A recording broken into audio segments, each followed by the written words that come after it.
fungsi sigma moment sama dengan 0. Jadi seperti itu ya. Kalau sudah ada yang tanyakan silahkan. Oke.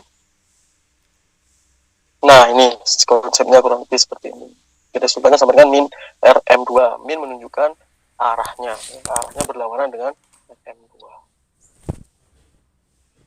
Oke. Sistem 3 atau lebih gaya paralel. Kurang lebih hampir sama.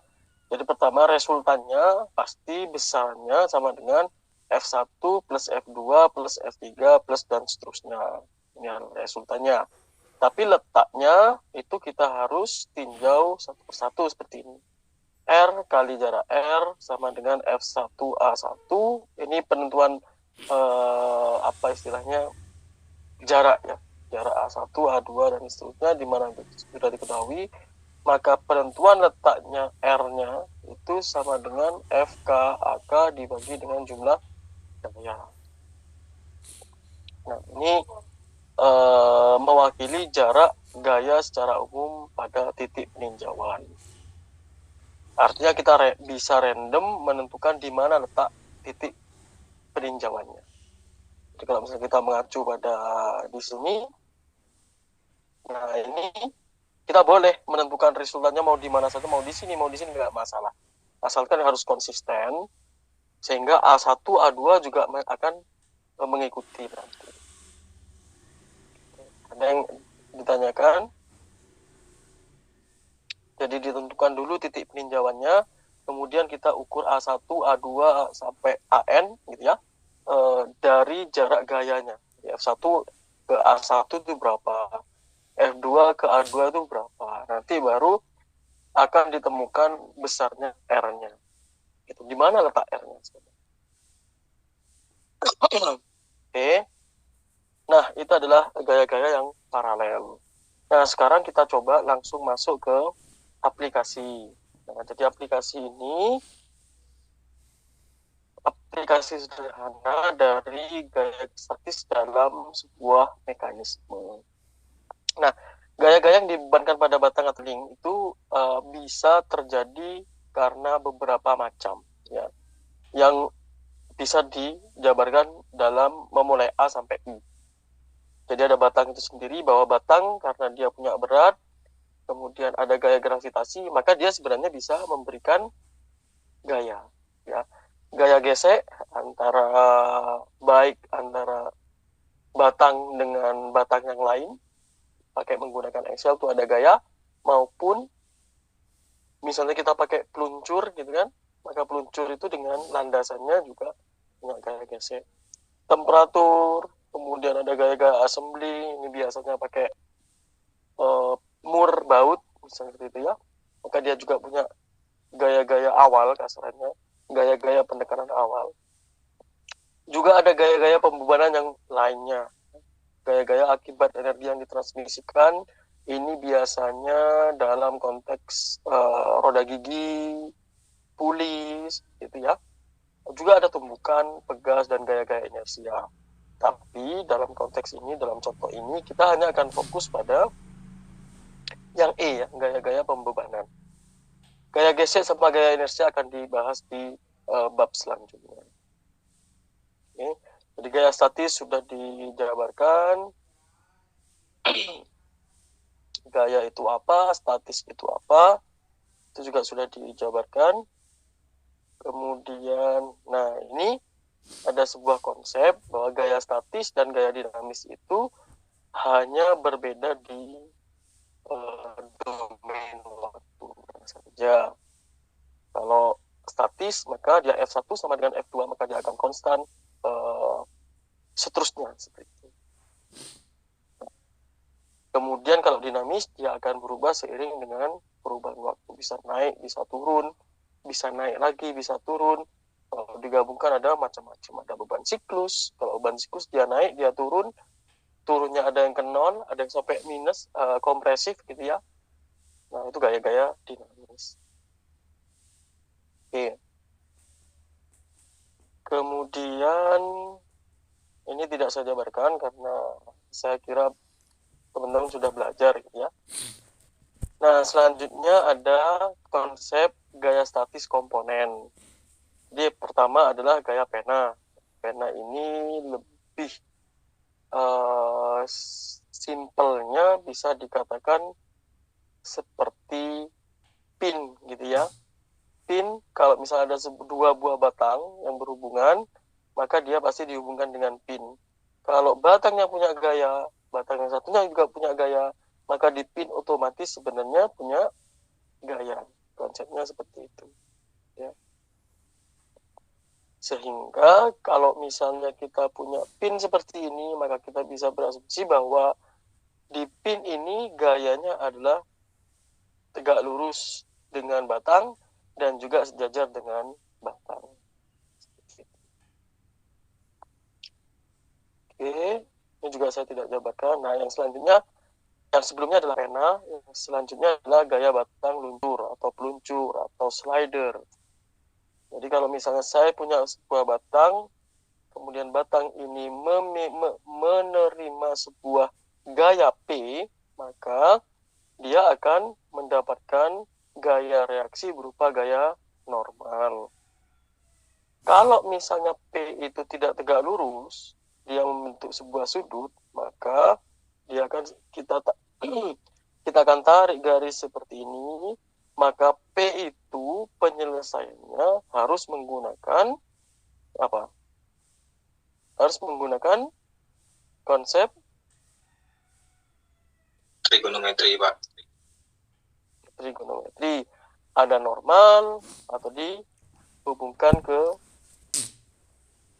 jadi hubungkan ke sini dulu, kemudian dihubungkan ke sini dulu, maka kita akan mendapatkan nilai ini, kita juga akan mendapatkan nilai ini, maka dari dua nilai ini kita akan tahu resultannya berapa.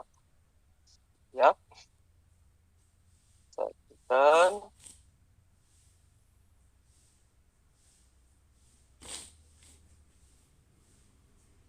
oke.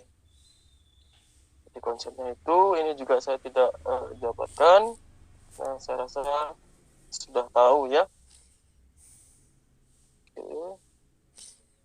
Ini menunjukkan sudutnya, hubungan antara sudut dengan apa istilahnya, gaya geseknya ya. Ada. Nah, ini kalau roda gigi. Nah, di roda gigi itu yang paling menentukan sekali itu ada di pressure angle ya. Di pressure angle roda gigi itu umumnya standarnya ada dua macam. Ada yang sudah tahu tentang pressure angle? Ada?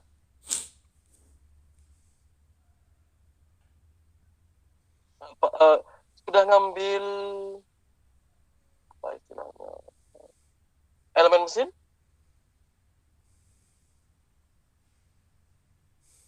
Sudah, Pak. Elemen mesin 1, Pak.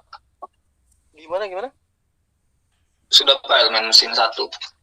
Elemen mesin 1 itu tentang Belum poros. sampai roda gigi, Pak. Oke.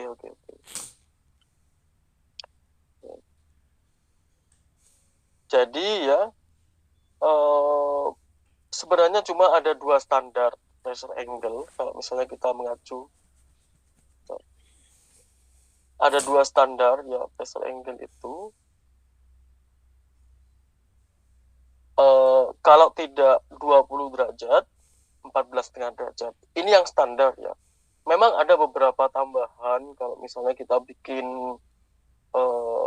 rack and pinion, maksudnya yang tegak lurus seperti itu ada yang bisa sampai 10 derajat. Tapi kita hanya mengacu pada dua standar yang ada saja, yaitu sudut tekan ini kalau tidak 14,5 derajat, maka dia 20 derajat. Seperti itu ya. Nah, pressure angle inilah yang akan menentukan berapa besarnya gaya yang diberikan ke roda gigi. Jadi, nah ini ya. Jadi di sini pasti dia membentuk sudut. Gaya resultannya pasti membentuk sudut.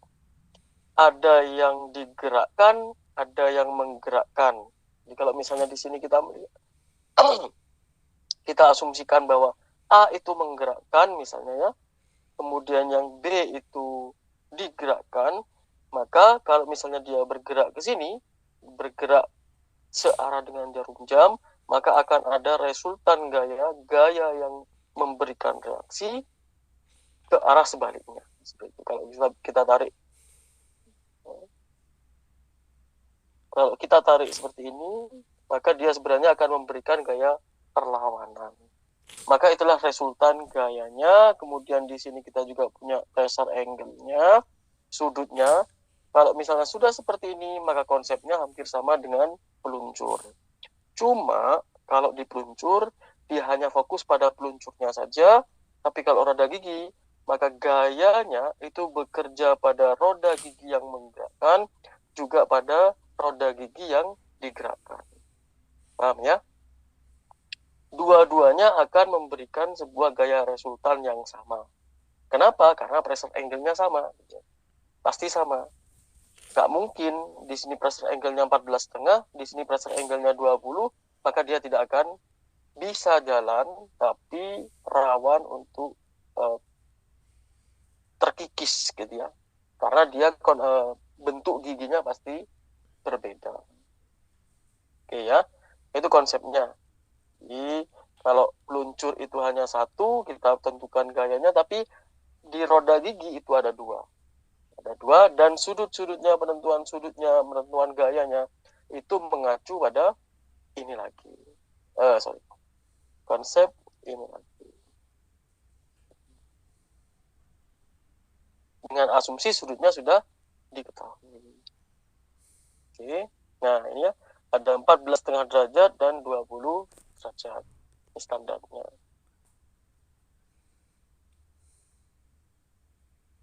Oke, nah sebelum saya lanjutkan untuk mereview yang subbab 2.4, maka ini sebenarnya kita sudah mau menyelesaikan bagaimana sebuah mekanisme itu bergerak ya, atau menerima gaya ya. Nah, ada nggak software untuk menyelesaikan ini gitu ya? Jadi mungkin di SolidWorks atau Autodesk Inventor, kalau teman-teman tahu, di sana ada namanya dynamic analysis. Maka dynamic analysis itu hanya fokus pada kira-kira bergerak nggak nih mekanisme yang saya rancang. Kalau tak kasih gaya seperti ini, dia berputarnya bagaimana? Jadi ada softwarenya ya, kalau misalnya teman-teman mau belajar, itu bisa Autodesk Inventor, bisa SolidWorks. Kalau misalnya teman-teman pakai yang student version pun, itu sudah cukup. Gitu. Tidak perlu membeli ya. Jadi ada student version untuk Autodesk Inventor. Nah, di sana sudah ada dynamic analisisnya bagaimana, penyelesaian untuk mekanisme itu bagaimana, sudah ada. Itu softwarenya. Yang kedua, sebenarnya dalam penyelesaian analisa gaya statis dalam sebuah mekanisme itu umumnya ada dua. Ya. Jadi penyelesaian ini itu ada dua. Ada metode analitis. Ya. Benar.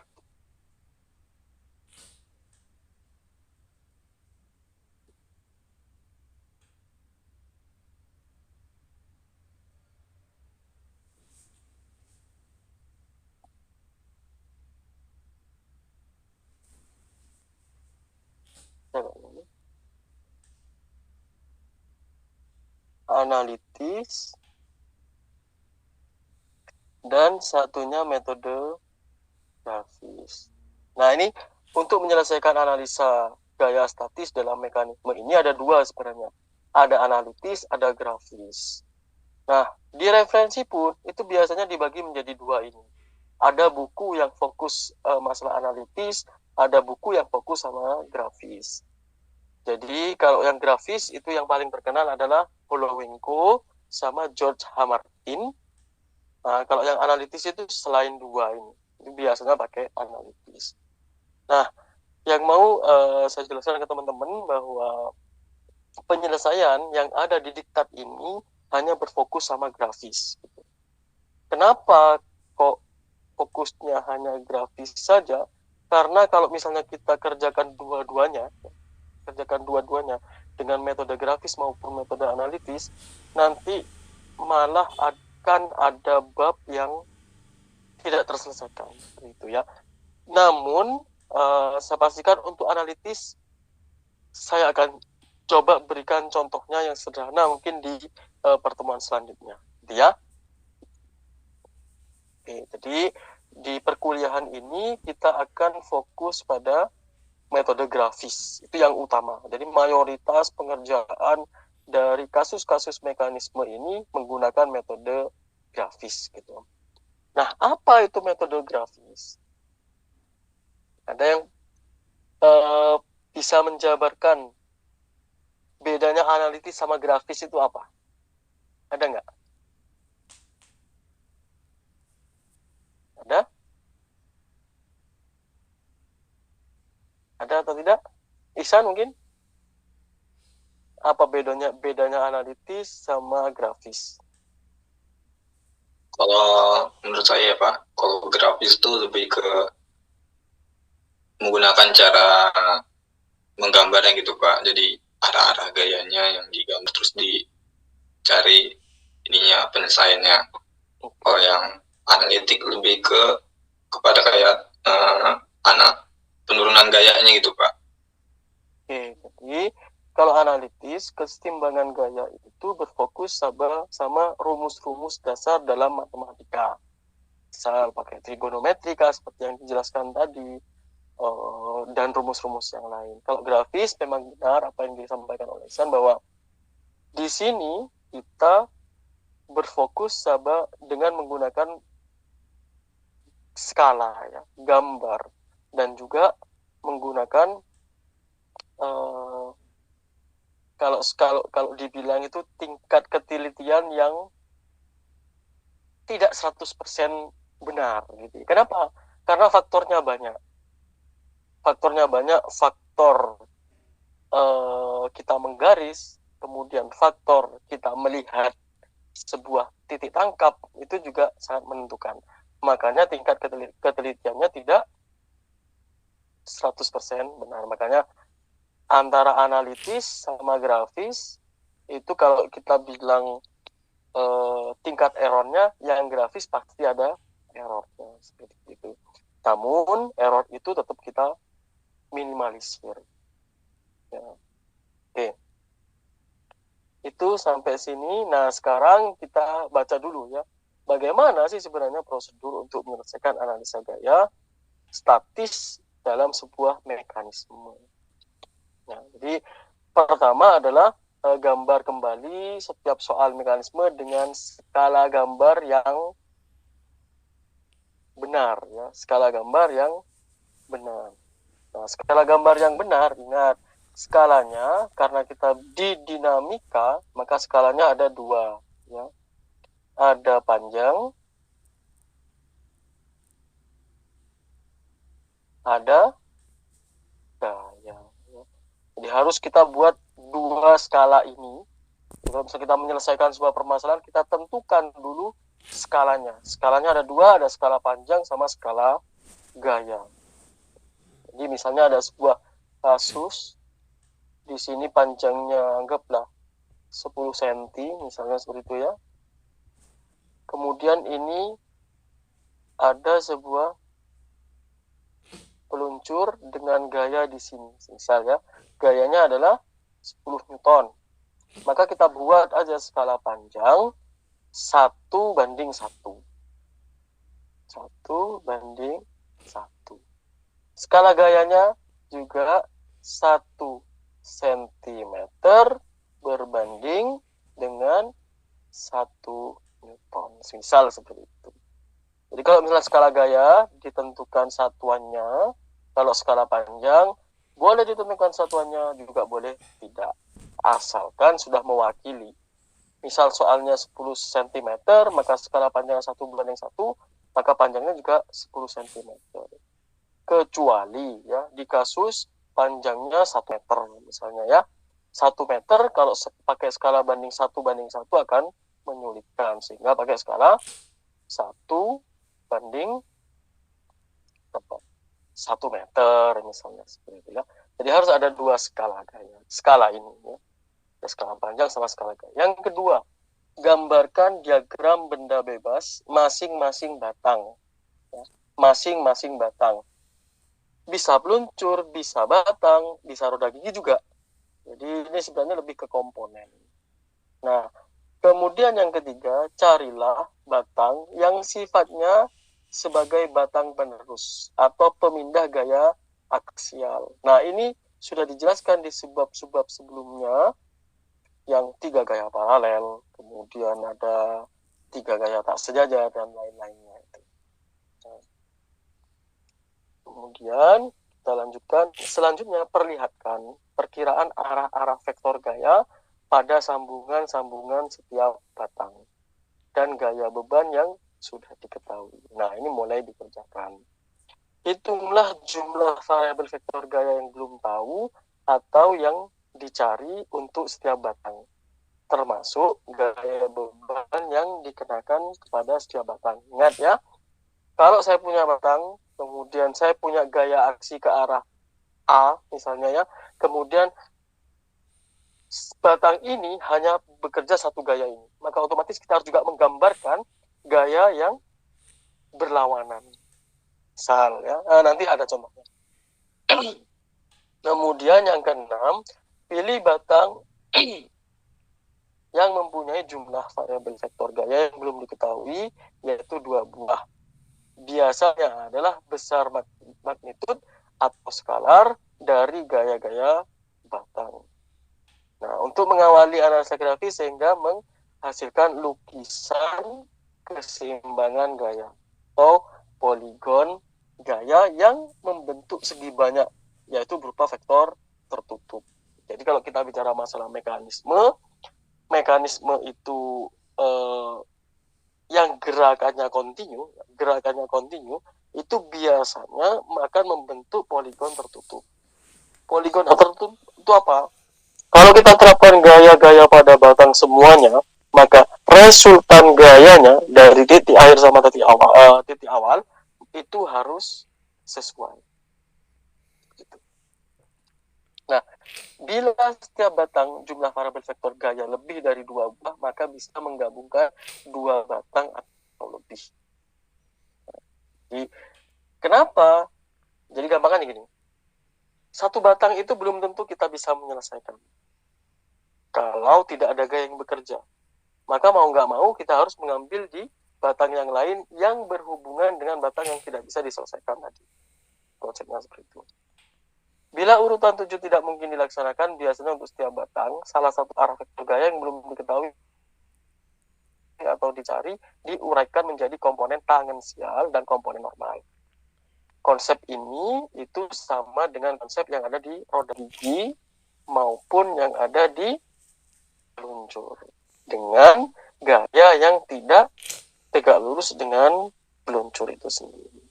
Dan yang terakhir, gunakan keseimbangan rotasi untuk mencari komponen tangensial dari urutan 8. Nah, konsepnya seperti itu. Oke, ada yang ditanyakan sampai sini?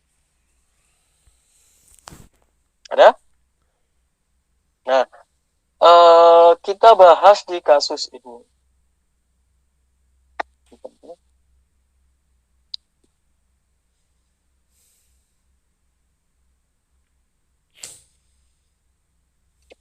Kita bahas dalam kasus ini. Nah, sekarang kita coba keaktifannya teman-teman ya. Pertama, kita mempunyai mekanisme yang seperti ini. Nah, ini mekanismenya.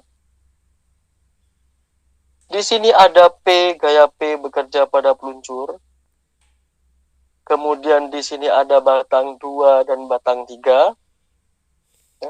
Kemudian di sini ada titik O2 yang menunjukkan, O itu menunjukkan roll. Kemudian ada titik A yang menghubungkan batang 2 dan batang 3. Dan titik B yang menghubungkan batang 3 dan peluncur 4. Nah, kita gambarkan semua bahwa roll atau tumpuan itu kita dinamakan 1 dan peluncur ini dinomorkan menjadi. Oke, pertanyaan saya, kira-kira ini mekanisme ini kalau dalam kehidupan nyata itu sama dengan mekanismenya apa? Ada yang mau jawab? Gimana? Piston bukan, Pak? Piston ya. Jadi ini konsepnya hampir sama dengan bukan hampir sama. Ini adalah konsepnya piston. Ya. Konsepnya piston yang bergerak sejauh sudut ini. Gitu ya. Nah, dari sini bagaimana menyelesaikan permasalahan mekanisme ini atau piston ini, mekanisme piston ini? Maka step pertama kita harus pecah, ya. Kita harus pecah mekanisme ini menjadi sesuai dengan jumlah batangnya. Ada batang 2, ada batang 3, ada peluncur 4. Maka kita pecah tiga-tiganya ini. Kita pecah yang batang 2. Ya. Nah, batang 2 nanti dia akan ke sini. Di B ini. Batang 3 dia ke sini. Dan peluncur 4 dia ke sini.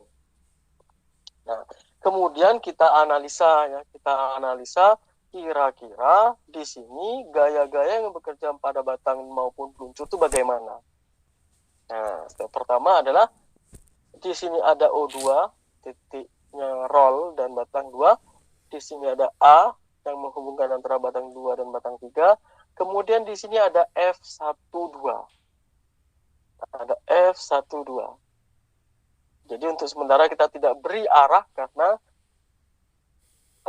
kita belum tahu arahnya kemana. Tapi di sini adalah F12. Kemudian di sini ada F32. Ada yang tahu kenapa kok penamaannya 12, kemudian 32, gitu kan? Ada nggak? Kenapa kok nggak F21? Kenapa kok nggak F23?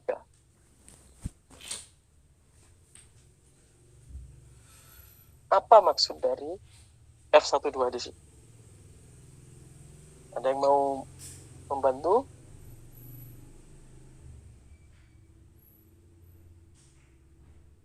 Ya dah.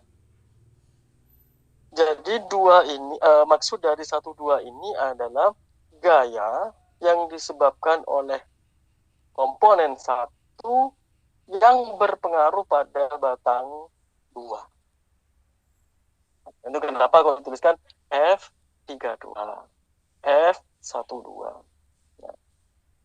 Kemudian di sini ada tambahan. Kalau misalnya dia memiliki roll, kemudian di sini ada analisa gaya, maka untuk penyeimbang gaya P, kita harus memberikan T2. Apa itu T2?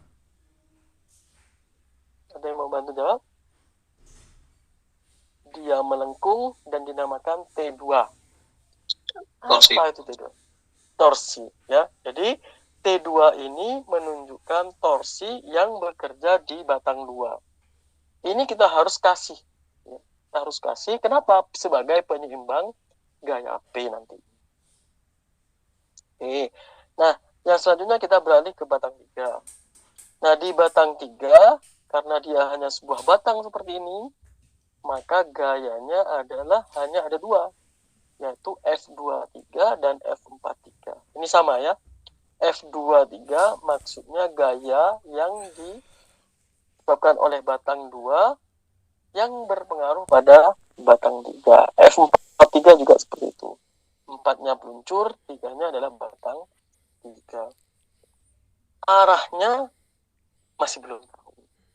Jadi konsep yang harus kita jabarkan di sini adalah di sini ada F23, ya, ada F23 dan ada F32.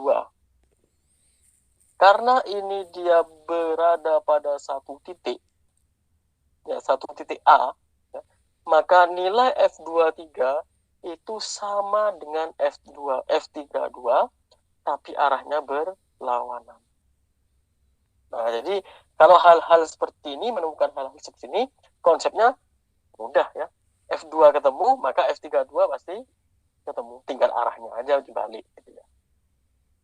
Oke. Mohon kalau ada yang tanyakan, langsung tanyakan saja ya. Nah, yang selanjutnya adalah batang 3. Peluncur 4. Jadi peluncur 4. Di sini ada peluncur. Peluncur kalau kita keluarkan, maka dia akan memiliki titik ini. Titik ini namanya titik B. Kemudian ada gaya P yang bekerja di titik ini. Kemudian di sini ada gaya F34. F34 ini besarannya sama dengan F43 tapi berlawanan arahnya. Nah, karena dia peluncur, ya, seperti konsep yang saya jelaskan tadi di review, maka otomatis akan ada gaya normal, ya, sebesar F14. Jadi 1 ini menunjukkan landasan. Kalau misalnya ini saya perbesar ya, kalau ini saya perbesar, itu sebenarnya dia berupa anggaplah sebuah landasan 1, ya.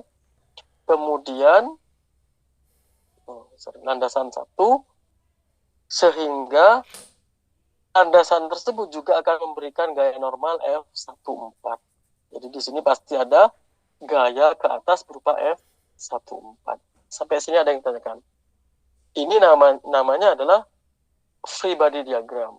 Kita potong-potong batang-batangnya, kemudian kita kasih gaya yang bekerja, gaya yang sekiranya bekerja, seperti itu. Jadi yang dimasukkan di sini adalah gaya-gaya yang mungkin terjadi pada sebuah batang ataupun peluncur ataupun roda gigi nanti. Oke. Nah, kalau misalnya ini kita sudah jabarkan, kita sudah pilah-pilah seperti ini ya. Kemudian kita coba cari dari 3 komponen ini mana yang bisa diselesaikan. Kira-kira kalau batang 2 yang dijadikan acuan bisa diselesaikan nggak? Bisa. Tidak bisa, Pak. Tidak bisa, karena F12, T2, F32 belum diketahui. Oke, kita beralih ke batang 3. Kira-kira F23 dan F43 bisa diselesaikan nggak? Tidak, Pak.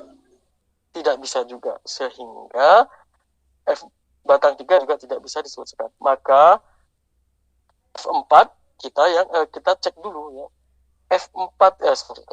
Peluncur 4 ini kita bisa selesaikan apa enggak? Bisa, Pak. Bisa, karena ada 1 gaya P yang diketahui. Nah, 1 gaya P diketahui, ada 2 gaya yang diketahui arahnya. Bukan arah. Anggap arah lah. Meskipun kita belum tahu dia arah F14 kemana, tapi kita sudah tahu bahwa dia akan mengarah ke sini. F34 akan mengarah ke sini. Sehingga kita menyelesaikan 3 gaya yang tak sejajar. Mengacu pada bab sebelumnya. Jika ada 3 gaya yang tak sejajar, 1 gaya diketahui besar dan arahnya, 2 gaya diketahui arahnya saja, maka kita bisa mencari besarannya dengan menggunakan poligon gaya. Gitu ya. Nah, sehingga saya punya peluncur di C ini ya. Kita sekarang di C ini. Kita di C ini sekarang.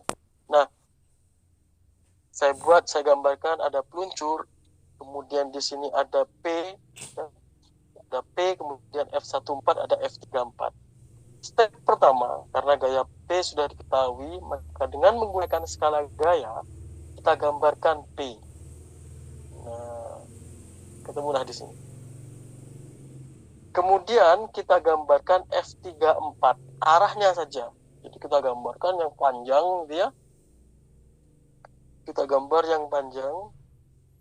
Dan ini sejajar dengan F34 ini, sejajar dengan F34 ini, sejajar dengan batang 3. Nah, ini yang tadi saya sebut kemungkinan akan ada error sedikit, tapi nggak akan terlalu banyak. Kalau misalnya kita membuat garis sejajar, kadang-kadang masih ada nggak sejajarnya gitu kan. Kita sudah yakin sejajar tapi nggak sejajar misalnya seperti itu. Jadi ini coba di minimalisir nanti kalau misalnya teman-teman mengerjakan tugas. Jadi kita gambarkan arah F34 sepanjang mungkin. Yang kedua kita gambarkan F14 juga. Kita gambarkan F14 ini juga sepanjang mungkin. Sehingga dari F34 dan F14 akan ditemukan titik pertemuan ini.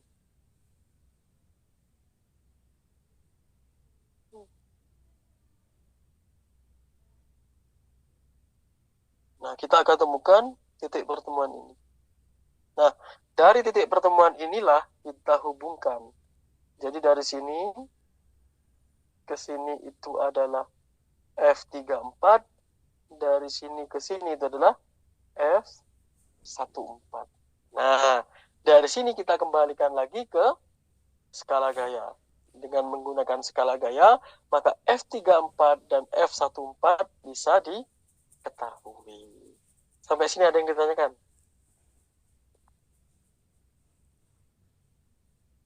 Tidak ada? Pak, mau tanya Pak. Ya, silakan. Ada F34 arahnya miring gitu kayak cara kita tahu arahnya tuh dia sejajar sama batangnya gimana ya Pak? Sedangkan di F32 tuh dia kayak tegak lurus gitu Pak, batang duanya. Oke. Pertama ya. Kenapa kok F32 itu tegak lurus? Kenapa kok F12 itu tegak lurus? Sebenarnya kuncinya ada pada tumpuan ini. Gitu ya. Dan kenapa kok di F batang 3 itu dia gayanya sejajar? Itu karena dia tidak terpengaruh oleh apapun. Paham? Kasarnya gini. Kalau ini tumpuan roll, ya, kalau ini adalah tumpuan roll, kemudian kita asumsikan gayanya dia mengarah ke sini, dia jalan nggak? Enggak Pak. Nggak. Maka tumpuan itu dia hanya akan bekerja karena torsi. Tumpuan roll maksudnya ya. Nah, torsi itu dia hanya akan bekerja jika ada gaya yang tidak harus tegak lurus ya. Tidak harus tegak lurus, tapi dia tidak sejajar atau tidak berimpit dengan batang. Ya. Jadi bisa seperti ini tegak lurus, ini tidak tegak lurus ya misalnya. Ini tidak tegak lurus. F32 ini tidak tegak lurus dengan batang.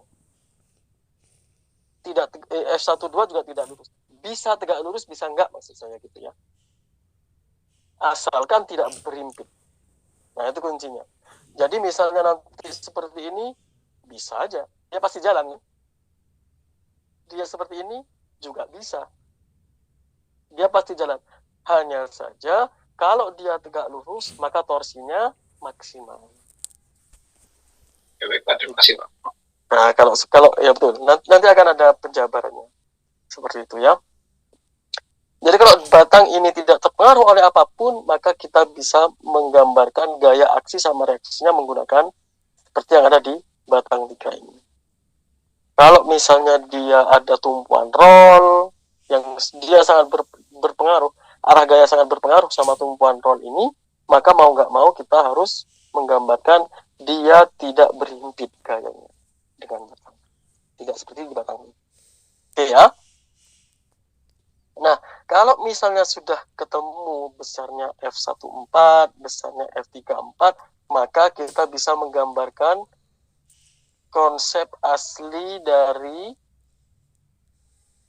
free body diagram yang benar pada peluncur 4. P-nya ketemu, F14-nya ketemu, F34-nya juga ketemu dengan menggunakan skala gaya. Oke. Nah, karena F34 ketemu, F43 ketemu apa enggak? Oh, ketemu Pak. Ketemu ya. Jadi besarnya F43 itu sama dengan F34, tapi arahnya berlawanan dengan F34. Sehingga kalau kita mengacu pada F43, kita bisa gambarkan langsung sebenarnya. F43 di sini besarnya sama dengan F34. Oke, kita lanjut ke F saja. Ini sudah digambarkan bahwa F43 itu arahnya berlawanan dengan F34 tapi besarnya sama. Jadi panjang ini dan panjang ini harus sama. F43 ketemu, F23 ketemu apa enggak? Ketemu. Nah, ketemu. Kenapa? Karena dia F43 itu berhimpit pada sebuah batang, sehingga F23 akan memberikan gaya reaksi dari F43. Sehingga kalau misalnya kita gambarkan poligon gayanya kita akan mendapatkan F43 dan F23 di sini. Itu poligon gayanya. Nah, hapus ya. Selanjutnya,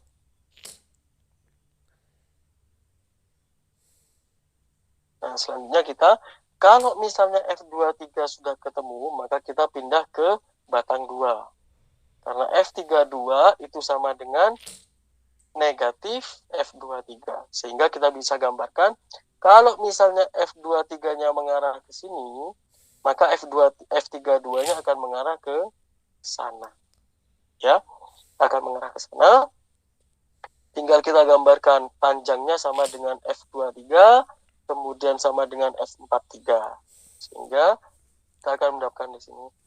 Nah, F12, nah ini konsepnya adalah gaya-gaya sejajar tapi tidak berhimpit. Nah, itu ada yang di subbab setelah yang bab paralel, ada bab sebelumnya.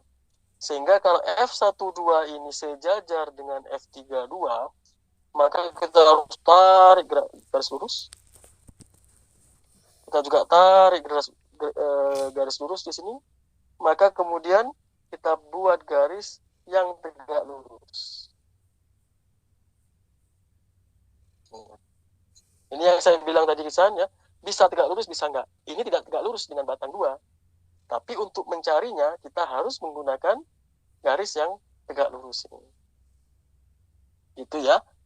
Nah, sehingga dengan menggunakan konsep tegak lurus sama tidak tegak lurus, maka di sini kita akan menemukan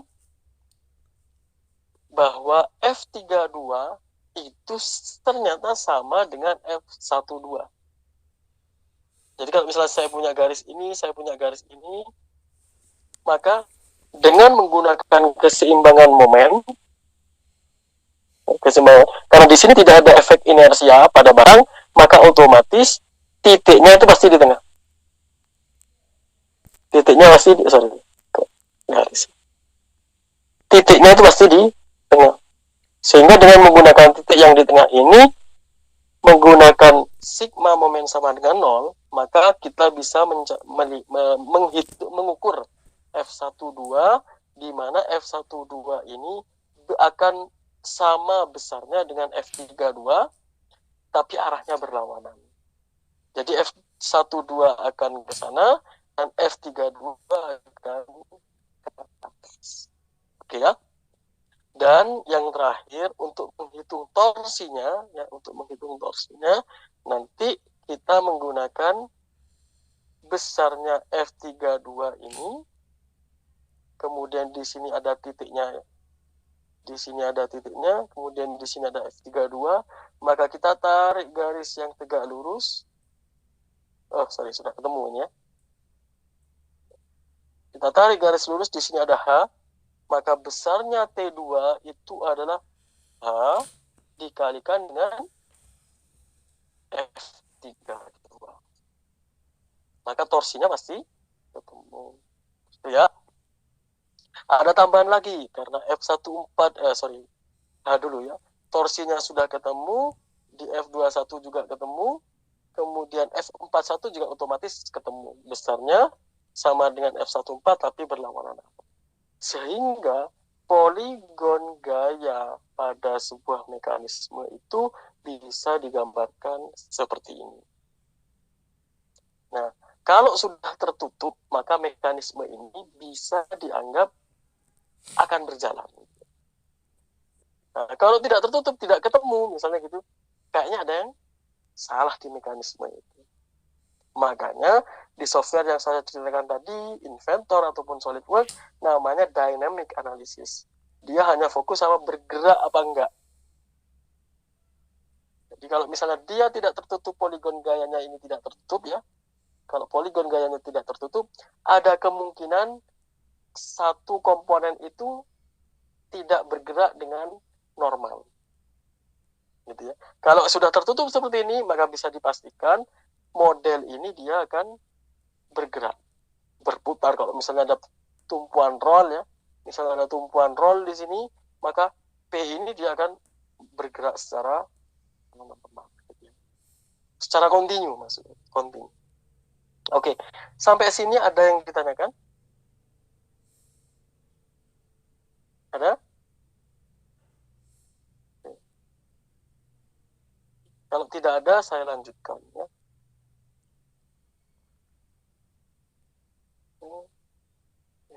Kalau tidak ada, saya lanjutkan. Nah, ini ya. Ini hanya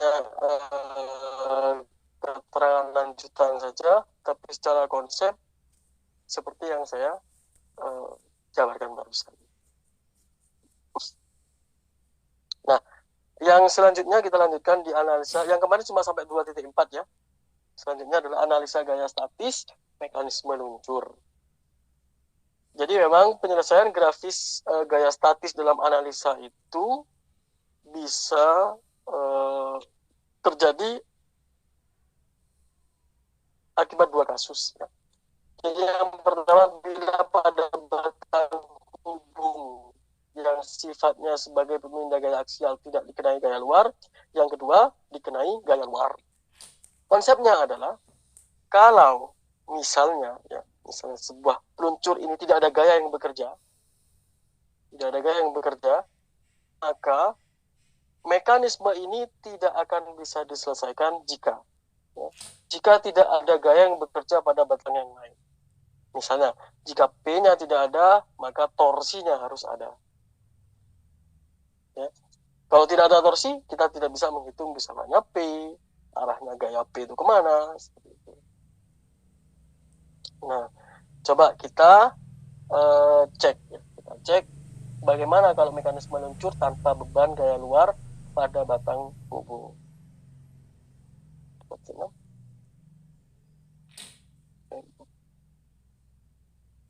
Nah, ini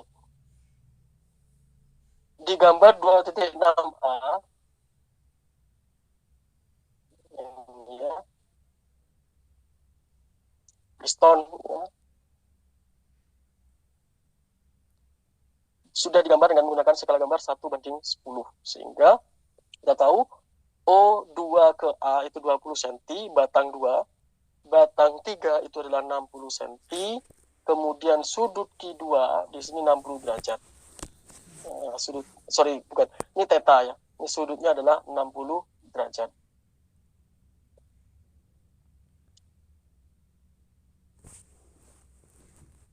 Sudutnya adalah 60 derajat. Dan kita terapkan beban gaya pada P sebesar 30 kN ke arah kiri.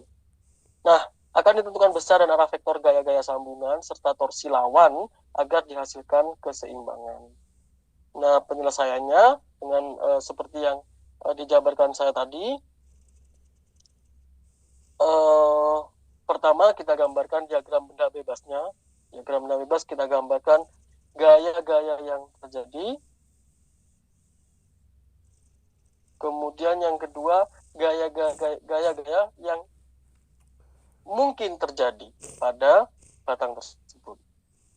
Yang ada kemungkinan dia juga terjadi, baik yang diketahui maupun yang tidak diketahui.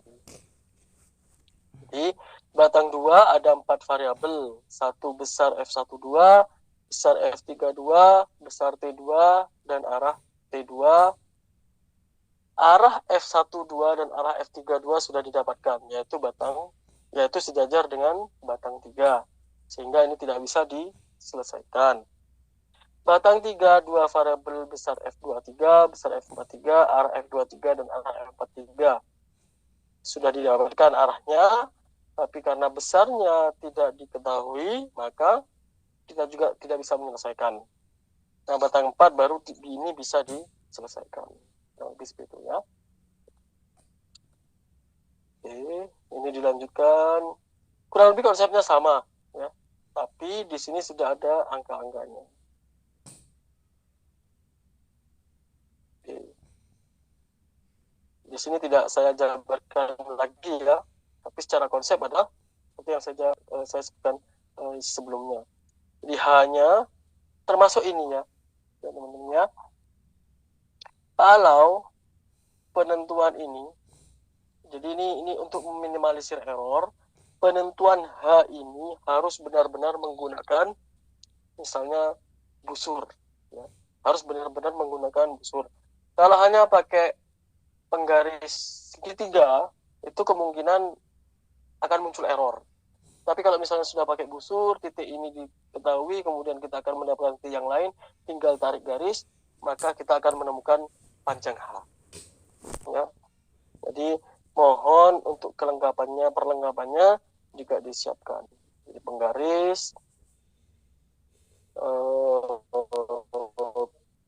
busur, dan penggaris segitiga, misalnya itu juga tidak ada masalah.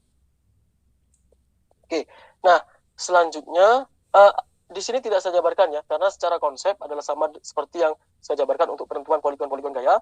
Hanya saja di sini ada angkanya, ada nilainya. Seperti itu. Nah, yang kedua adalah mekanisme luncur dengan gaya luar.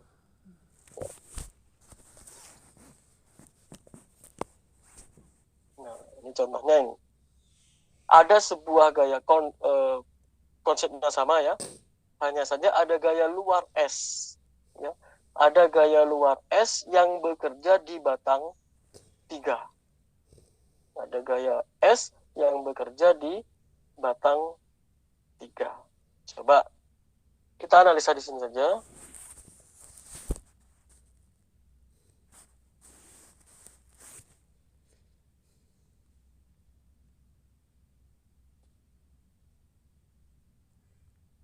Step pertama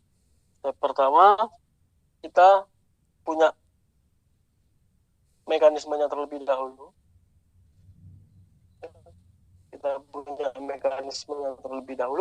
Mekanismenya adalah mekanisme piston juga ya.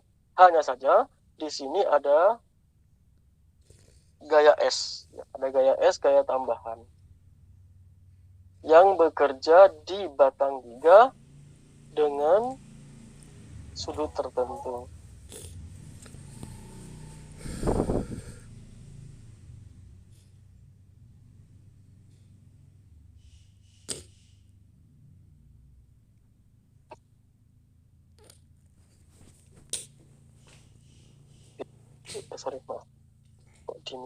Oke, jadi konsepnya adalah seperti ini. Ada sebuah gaya yang bekerja kemudian dengan sudut tertentu.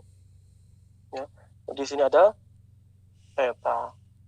Maka step pertama sama konsepnya, kita kasih free body diagram. Ya, kita buat free body diagram karena di sini ada 3 batang 2, batang 3 dan luncur 4. Maka free body diagramnya adalah seperti ini. Coba kita lihat. Batang 2 adalah ini. Kemudian ini adalah batang 3. Dan ini adalah peluncur 4. Kalau kita melihat di batang 2, maka di batang 2 ini pasti ada torsi. Ya, pasti ada torsi. Kemudian ada titik tangkap O2. Kemudian ada A sebagai titik penghubung antara batang 2 dan batang 3. Kemudian di sini ada F32. Nah, F32 itu digambarkan sebagai garis yang tidak lurus seperti itu ya. Ini menunjukkan apa? Bahwa F32 ini nilainya tidak diketahui, arahnya juga tidak diketahui. Jadi garis tidak lurus ini menunjukkan bahwa gaya dan arah F32 belum diketahui. Begitu juga gaya yang bekerja di titik tangkap O2. F12 ya. F21 itu masih belum diketahui besar dan arahnya. Makanya di sini dijabarkan tidak ada bukan sebuah garis lurus. Oke. Batang 3 juga seperti itu. Karena ada gaya S yang bekerja di titik C dengan sudut tertentu, maka besar dan arahnya F23 tidak diketahui. Begitu juga besar dan arahnya F43.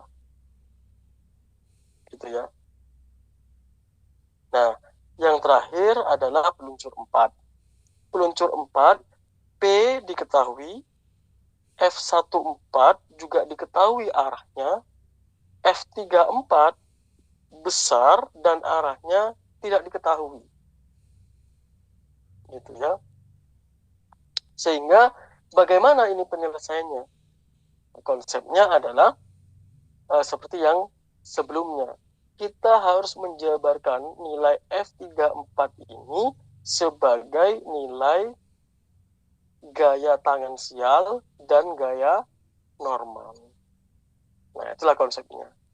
Ya. Gimana caranya? Jadi kita mengacu pada gambar yang di sebelah sini ya. Sekarang. Nah, coba kita lihat. Di sini ada peluncur. Kemudian ada gaya yang bekerja sebesar P dan juga ada arah gaya F14. F34 F34 di sini kita harus menjabarkannya ke dalam bentuk normal dan tangensial. Caranya bagaimana? Arah gaya normal F34 itu sejajar dengan batang 3. Sedangkan gaya tangensial F34 itu tegak lurus dengan batang 3. Jadi gampang. F34 normalnya itu sejajar dengan batang 3. Kita gambarkan saja ya. Maka di sini dia sejajar dengan batang 3. F34 tangensial juga tegak lurus. Kalau misalnya kita buat seperti ini. Sehingga peluncur 4 sekarang kita mendapatkan ada 4 gaya tak sejajar. P diketahui besar dan arahnya, F14 diketahui arahnya, F34 gaya normal 34 diketahui arahnya, dan gaya normal tangensial, gaya tangensial 34 juga diketahui arahnya. Sehingga dari sini kita bisa membuat poligon gaya. Ya, poligon gayanya adalah apa? Kita gambarkan P terlebih dahulu. P dari titik tangkap gaya di sini kita buat saja. Kemudian besarannya P diketahui. Nah, F34 tangensial kita buat garisnya sejajar. Kita buat garisnya sejajar dengan F34 tangensial. Nah, step selanjutnya bukan F34 normal, tapi apa? F14. Coba kita buat F14 normal, F14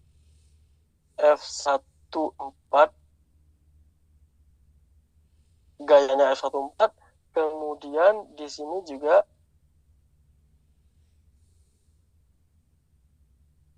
garis yang nantinya sejajar dengan F34N. Ya. Nah, bagaimana caranya untuk menyelesaikan di mana letak titik tangkap ini dan ini? Kita cek. Ya. Kita cek.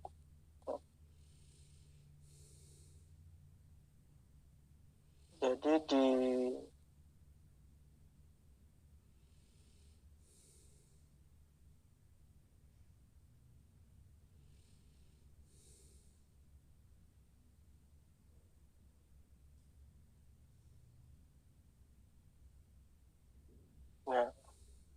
kita cek berapa besarnya F43 tangensial itu menggunakan rumus yang ada di sini.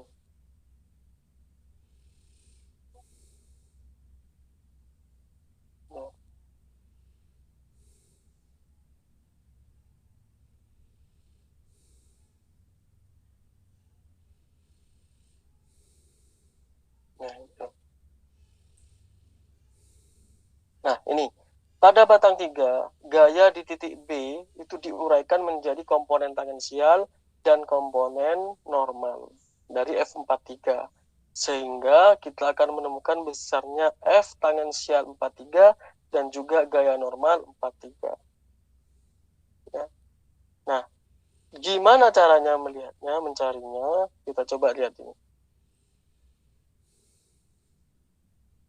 Ya. Jadi, semisal kita punya batang 3, kemudian batang 3 itu kita jabarkan di titik B-nya, kita jabarkan F43 tangensial dan F43 normal, ya. Kemudian di sini ada titik B, di sini titik A, maka untuk mencari besarnya tangensial atau normal itu kita jabarkan di sini. Ya. Caranya bagaimana? Kita tarik garis lurus yang sejajar dengan S, tarik tegak lurus, kemudian di titik ini atau dimanapun ya, kita bentuk garis yang tegak lurus yang melewati titik A. Ya. Jadi yang melewati titik A. Atau boleh misalnya tidak mau titik A, misalnya jadi niatnya adalah hanya untuk mencari H. Boleh nggak saya tidak di titik A? Boleh, ya. Kita buat garis lurus. Oh, tidak terlalu lurus. Kita tarik garis lurus di sini. Kemudian kita tentukan satu titik, ya. Satu titik di sini. Kemudian menggunakan busur, kita akan menemukan, kita tarik garis titik ini, kemudian kita tarik garis.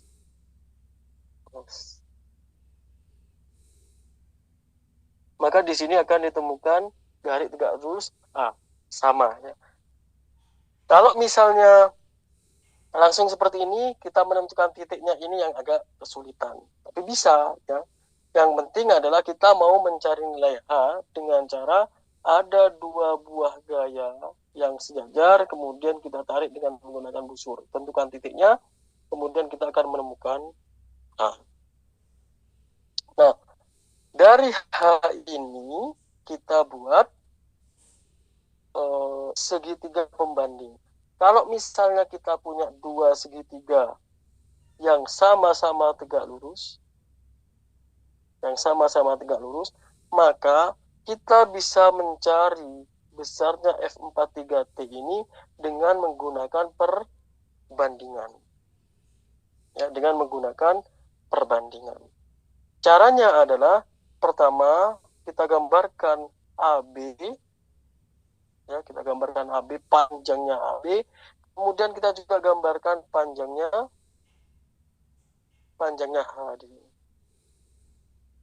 Nah, ya. Nah, AB itu dipengaruhi oleh S. Maka AB ini kita gambarkan S-nya itu di sini.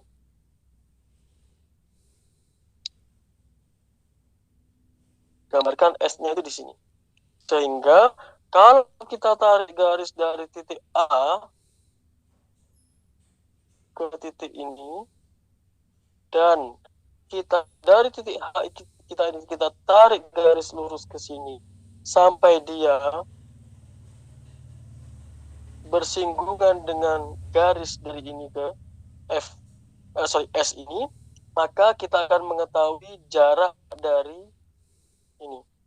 Jarak dari ini itu menunjukkan besarnya F tangensial 43. Itu ya. Sehingga kalau kita mendapatkan F tangensial 43, maka kita masukkan nilai dari F tangensial 43 ini ke sini. Loh, kok arahnya ini ke arah tegak lurus? Tapi yang ini tidak tegak lurus. Karena apa? Karena arah dari F4, F34T itu mengacu pada ini. Gitu ya. Sedangkan ini hanya membantu untuk mencari besarnya dari gaya tangan sial 43. Gitu, ya. Ada yang ditanyakan?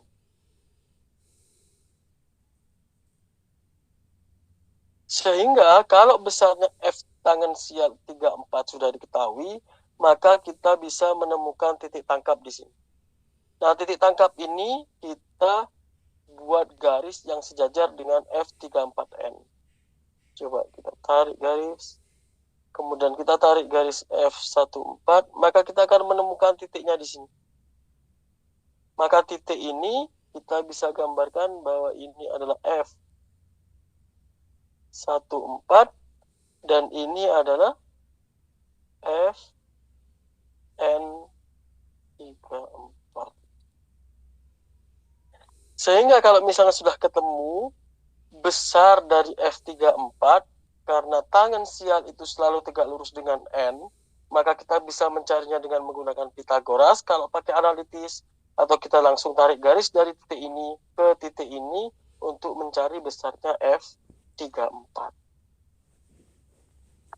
Ya, jadi sehingga di sini sudah ketemu F34 ketemu, kemudian F34N ketemu, F34T juga ketemu, F14 juga pasti ketemu.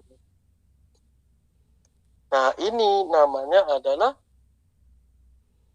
poligon gaya. Nah, jadi ini adalah poligon gaya di peluncur 4. Oke, sampai sini ada yang ditanyakan? Tidak ada? Kalau tidak ada, saya lanjutkan. Nah, karena F34 diketahui, maka F43 juga pasti diketahui. Kalau kita gambarkan ulang di sini batang 3 AB di sini, kemudian kita tarik garis sejajar dengan F34, maka F43 itu adalah seperti ini. Arahnya seperti ini, besarnya adalah sama dengan ini. Gitu ya. Sehingga untuk mencari F23, jika ada gaya yang bekerja, maka kita tarik garis lurus. Kita tarik garis lurus di sini. Kita juga tarik garis lurus S, yang berikan S, maka kita akan menemukan titik temunya. Titik temu inilah yang harus kita hubungkan dengan A, yang harus kita hubungkan dengan A untuk menghitung besarnya F23. Kita tarik garis lurus ini. Nah, ini konsepnya sama dengan apa yang dijelaskan di bab 1. Jika ada 3 buah gaya yang tidak sejajar, 2 gaya diketahui arah dan besarnya, maka sebenarnya gaya yang lain itu merupakan besarnya bisa dikatakan sebagai resultan 2 gaya tersebut. Nah, kalau misalnya kita gambarkan, di sini ada S, kemudian di sini ada F43, maka dari titik S ini sampai ke titik awal F43, kita akan menemukan garis F23. Maka dengan menggunakan poligon gaya ini, besarnya F23 bisa diketahui. Oke ya. Nah, sampai sini ada yang ditanyakan lagi? Tidak ada. Oke. Kalau tidak ada, kita beralih ke batang 2. Nah, F23 ketahui, maka kita bisa menggambarkan F32 di sini. Nah, ini kembali lagi Ihsannya tidak tegak lurus juga ya. Tidak tegak lurus dan bisa dikatakan sudutnya lebih lebar daripada sebelumnya. Sehingga besarnya F32 ini kita tarik garis lurus. kemudian karena gaya reaksinya adalah F12, kita tarik garis lurus, kemudian kita hubungkan dua titik ini. Maka dua titik ini kita akan mendapatkan besarnya H. H inilah yang digunakan untuk menghitung besarnya T2.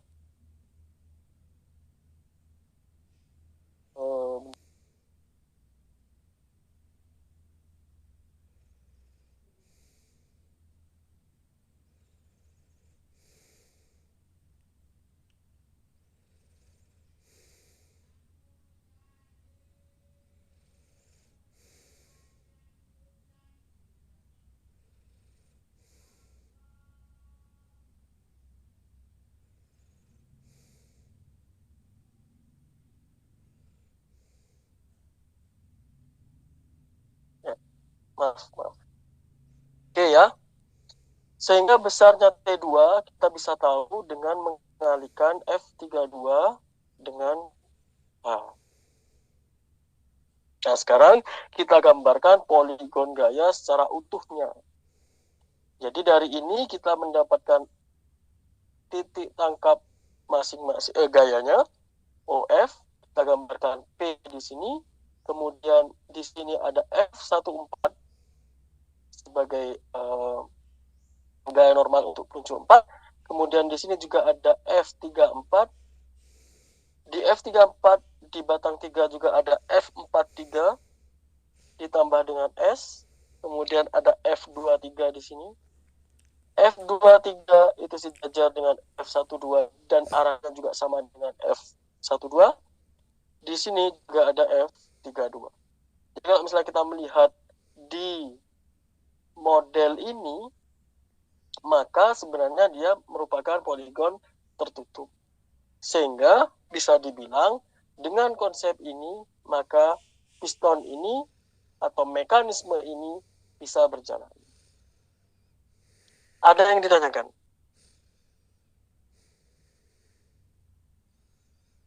Ada?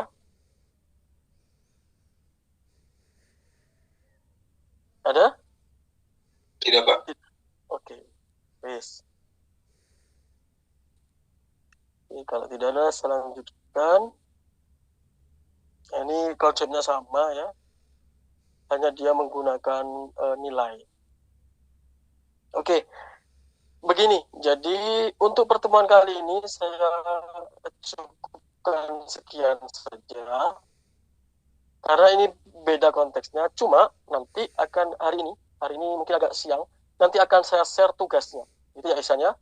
Tugasnya terkait dengan apa yang dijelaskan pada pagi hari ini. Nah, teman-teman, nanti untuk pengerjaannya, saya kalau misalnya pelaksananya itu di kelas, di offline, itu saya biasanya minta untuk dikerjakan di kertas folio yang besar. Karena apa? Karena itu memudahkan teman-teman dalam kayak menyejajarkan garis, kita membuat pribadi diagram, itu akan lebih mudah. Gitu. Daripada yang kertas A4. Hanya saja karena kita pelaksanaannya itu jarak jauh atau daring, saya membebaskan teman-teman mau pakai folio besar juga boleh, kemudian mau pakai kertas A4 boleh, semisal kurang Anda bisa menggunakan sistem tempel misalnya seperti itu, saya nggak masalah ya. Jadi itu saja. Nanti agak siang saya akan kirimkan karena kebetulan sekarang juga ada rapat di jurusan, tapi konsep atau tugasnya nanti berhubungan dengan dua hal ini ya. Oke, ada yang ditanyakan? Pak, untuk pengumpulannya bagaimana, Pak? Nah, pengumpulannya nanti silakan dikumpulkan menggunakan foto gitu ya. Menggunakan foto, kemudian dikirim via WhatsApp. Mohon nama sama NIM juga diperjelas gitu ya, biar lebih mudah untuk proses perekapan nilainya. Gitu ya. Ada yang ditanyakan lagi, San? Atau teman-teman yang lain? Tidak ada. Cukup, Pak. Cukup ya. Nah, kalau tidak ada, sebelum saya akhiri, jadi sebelum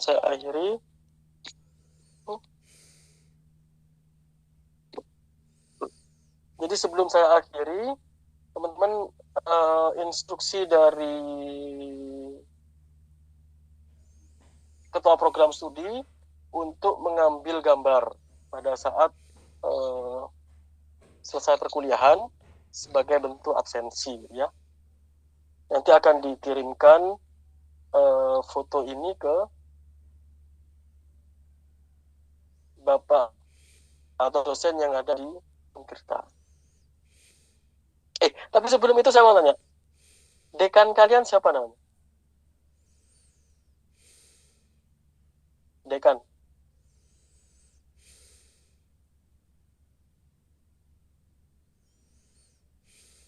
Ada yang mau menjawab? Masa nama dekan nggak ngerti? Lupa, Pak. Lah, kok bisa lupa lagi?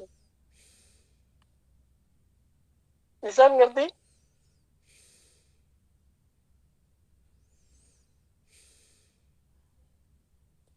Sambil menunggu teman-teman yang masih belum on kamera ya. Ayo teman-teman yang lain, segera on biar segera diambil fotonya. Oke. Sama ini, saya kurang tahu ini bagaimana. Tapi bagaimana kalau penamaannya, NIM-nya di depan gitu ya. Ditulis NIM terlebih dahulu di depannya. Jadi nanti biar enak cross-check kehadirannya. Nazwan, Dava, Gilang, Keshar, Fajar Arif, dan Raffi Atoya. Silakan mohon NIM-nya ditaruh di depan ya. Ditaruh di depan karena biar lengkap gitu. Jadi nanti yang meng-cross-check absensi tinggal cek NIM-nya.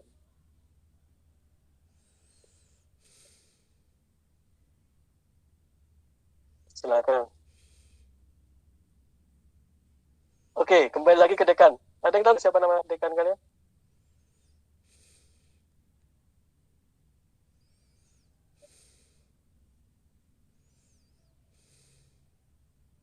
Izin jawab, Pak. Ada? Kalau Silakan. untuk dekan dari Fakultas Teknik itu dia Profesor Dr. Jayanuddin, Pak, STMN. Oke. Itu dekan kalian berarti ya? Dekan di teknik ya, Pak. Oke. Ya maksudnya saya takutnya ada fakultas yang mirip teknik. Kan teknik itu biasanya dibagi menjadi dua ya. Yang teknik sipil, arsitek, PWK itu biasa satu rumpun. Kalau teknik mesin itu biasa mesin, elektro, industri, kimia itu satu rumpun juga. Tapi kalau di Untirta itu apa? Satu itu ya. Semuanya jadi satu gitu.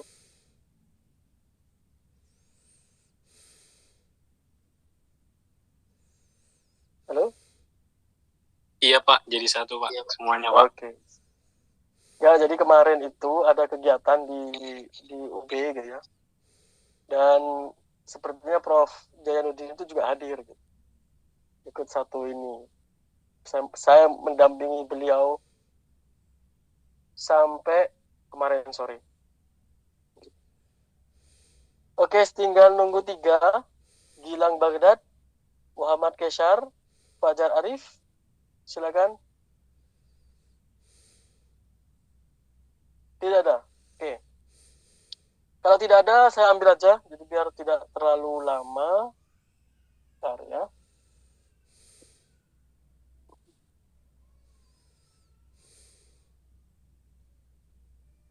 Oke. Satu, dua, senyum. Salah. sorry. 1, 2.